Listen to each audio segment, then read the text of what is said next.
안녕하십니까. 대구 경북 능금농협 원예지도사 이종진입니다. 이번 시간에는 포도 꽃돌이 현상, 화진 현상에 대해 알아보겠습니다. 먼저 올해 화진 현상으로 피해를 받으신 조합원님에게 심심한 위로의 말씀을 드립니다. 이미 포도가 창립되지 않고 알이 탈락해서 피해를 받은 경우 올해는 그 해결책이 없지만 내년에는 이런 피해를 조금이라도 줄이기 위해서 원인과 해결책을 알아보는 시간을 오늘 가져볼까 합니다. 금년에는 포도의 품종, 특히 샤인머스켓에서 많은 화진 현상이 발생했습니다. 화진 현상은 개화 전후 및 수정 후에 꽃송이가 떨어지는 증상을 말하는데 보통 수세가 강했던 품종에서 많이 나타나지만 다양한 원인이 있으며 그 중에서 개화기 이상 기온, 질소 가다 또는 질소가 적을 경우, 저장 양분이 부족할 경우, 신초 세력이 강하거나 붕소가 부족할 때, 그리고 주간 거리가 좁은 경우 등이 있습니다. 여러가지 이유로 화진 현상이 일어나지만 오늘은 올해 화진 현상이 발생한 이유를 크게 두 가지로 나누어 설명할까 합니다. 첫 번째, 개화기 이상 기온입니다. 개화기에는 야간 최저 온도가 10도 이상 되어주는 것이 좋으나 올해는 갑작스럽게 기후변화로 온도 차이가 커짐에 따라 수정 불량의 원인이 되었고 그에 따라 GA 처리를 하는 품종에 특히 부정적인 영향을 가져왔습니다. 특히 5월 말은 비가린 노지시설 기준 1차 GA 처리 기간이었습니다. 이 시기 3일 정도 비가 내리면서 GA 처리를 미루셨던 분들이 많았고 그런 가온을 중심으로 많은 피해가 발생했었습니다. GA 처리는 우리가 통상적으로 꽃이 100% 피는 만개에서 만개 3일 이내 꽃송이 전체를 침지한다고 알고 있습니다.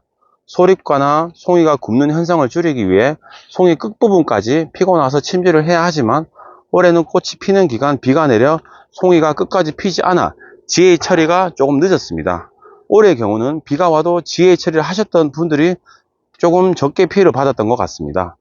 포도 GA 처리의 경우 1차는 창립, 2차는 비대를 위해 실시하지만 샤인머스켓의 경우 1차 GA 처리를 하지 않으면 창립이 되지 않고 알이 떨어지는 특성이 있습니다.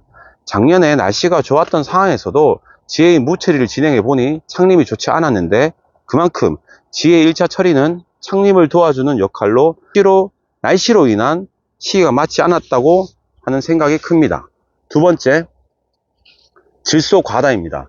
보통 호르몬 처리를 위해 개화 2주 전부터 관수를 실시하지 않습니다. 이는 토양을 건조화시키고 질소의 흡수력을 낮추어 탄수화물 축적을 올리기 위함입니다. 하지만 올 5월 개화기에 비가 내려 공기 중에 60%인 질소가 비를 통해 땅에 흡수돼 뿌리를 통해 포도로 과잉 공급되었습니다. 질소를 설명하기 위해서는 탄진율, 흔히 CN율의 균형을 맞추는 것이 중요하고 화진 현상을 정확히 설명드리기 위해서는 CN율을 꼭 알아야 합니다. CN율은 식물체 내에 탄수화물과 질소의 비율로 쉽게 설명드리면 식물 몸속에 질소보다 탄수화물이 많으면 식물은 꽃을 피우고 열매를 만드는 생식 생장을 하고 반대일 경우 식물은 열매보다 잎과 줄기의 성장이 활발해지는 영양 생장을 하는 생리적 특성입니다.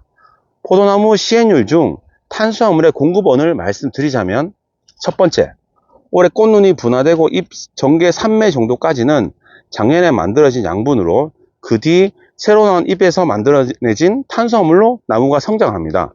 작년에 저장된 저장 양분이 부족할 경우에도 화진 현상이 일어나기에 저장 양분을 높이기 위해서는 수확을 일찍 마쳐야 합니다. 포도나무뿐만 아니라 과실수는 열매 수확 후부터 양분 저장이 시작되므로 샤인머스켓 기준 10월 초까지는 수확을 마쳐 내년도 꽃눈이 분화할 수 있는 충분한 양분을 저장할 수 있도록 해야 합니다.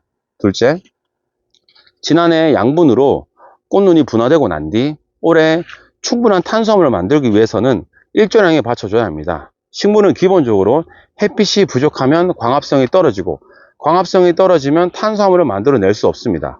탄수화물은 우리가 인위적으로 비료를 뿌리거나 연면시비를 통해서 해결되지 않아 광합성을 높이기 위해서 꼭 노력해야 합니다. 때문에 잎 확보와 바람이 잘 통하도록 신초를 잘 유인하고 탄수화물이 새로운 잎과 줄기를 만들 때 사용되기에 겨순을 바로바로 제거해 탄수화물 소실을 최소화해야 합니다.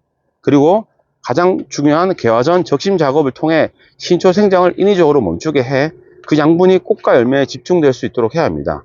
적심은 신초 생장기 순지르기를 통해 동화 양분이 신초 생장에 소모되는 것을 억제시켜 생장을 잠시 멈추게 양분이 꽃송이로 이동시켜 화진을 예방하는 원리입니다. 적심의 경우 송이 위로 보통 8에서 10매 정도 잎을 확보한 후 실시하는 것이 좋은데, 조금 빨리 실시할 경우 생육 초기 과립 비대는 좋지만 성숙기, 포도, 송이 잎수 부족으로 숙기 지연 등 각종 생리장애 발생 원인이 되므로 8매 이상 확보하는 것을 추천합니다. 또한 나무의 세력을 안전시키고 세력이 강한 세 가지는 개화 4에서 5일 전에 반드시 끝부분을 숨지르기를 실시해야 합니다. 네, 시행률을 조정하는 또 다른 방법은 탄수화물이 아닌 질소의 비율을 낮추는 방법입니다. 수확 후 감사 비료, 봄에 뿌리는 복합 비료, 겨울 퇴비 등 모든 것은 질소 성분이 포함되어 있습니다. 나무는 질소를 흡수함에 있어서 물이 공급된다면 바로바로 가능하기에 올해처럼 갑자기 비가 많이 오는 경우 흙 속의 질소가 포도나무로 바로바로 흡수되어 결과적으로 화진을 일으키는 원인으로 작용했습니다. 앞에서 말씀드린 것처럼 우선 질소 비료를 최소한 줄이시고 붕소, 아연 등 미량요소가 포함되어 있는 비료를 개화 1개월 전에 살포하는 것을 추천합니다. 붕소는 개화기 세포 분열을 도와주고 중요한 촉매 역할을 하기 때문에 꼭 필요한 미량요소입니다.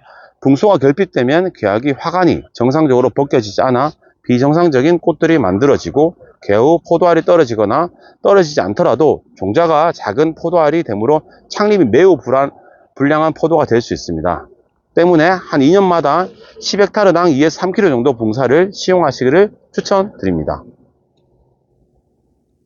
네, 짧게나마 올해 발생해서 많이 문의 주셨던 화진 현상에 대해 말씀드렸습니다.